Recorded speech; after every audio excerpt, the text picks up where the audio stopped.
నగిరిలో రోజా భారీ ఓటమితో సంబరాలు చేసుకున్నారు టీడీపీ నేతలు.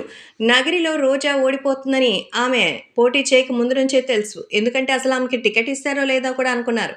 ఎట్టకేలకు ఎవరు ఎన్ని చెప్పినా జగన్మోహన్ రెడ్డి మాత్రం ఎందుకో ఆమెకి ఎమ్మెల్యే టికెట్ కూడా ఇచ్చేశారు.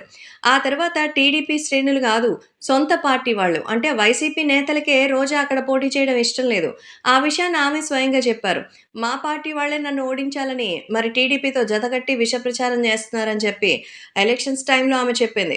మరి ఎలక్షన్ డే అయిన తర్వాత కూడా రోజా ఇదే మాట చెప్పింది. అంటే ఆమె ఫెయిల్ అవుతుంది అంటే ఖచ్చితంగా ఓడిపోతుందని రోజాకే ఫుల్ కాన్ఫిడెన్స్. ఇప్పుడు అది కూడా నిజంగా జరగడంతో టీడీపీ శ్రేణులైతే పండగ చేసుకుంటున్నాయి. రోజా గారేం తక్కువ కాదు. జగన్మోహన్ రెడ్డి నిజంగానే తమ సొంత కుటుంబ సభ్యుడన్నట్టు, తన అన్న అయినట్టు షర్మిల కంటే ఎక్కువగా అయితే సీన్ చేశారు రోజా.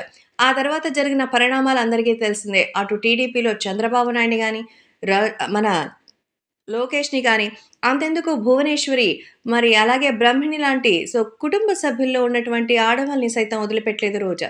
ఎంతో ఘోరంగా మాట్లాడారు. ఇక పవన్ కళ్యాణ్ గారి గురించైతే నాలుకలో నారలు లేనట్టుగానే మాట్లాడారు. చిరంజీవి గారిని సైతం ఆమె అవమానకరంగా మాట్లాడిన సందర్భాలే ఉన్నాయి. ఇప్పుడు అటువంటి వాటికి చరమగీతం పాడేశారు ప్రజలు. నగిరిలో బొక్కబోర్లా పడింది రోజా. దీంతో టీడీపీ శ్రేణులు, జన సైనికులు అయితే ఇక ట్రోల్స్‌తో మీడియాలో సైతం సంబరాలు ప్రారంభించారు.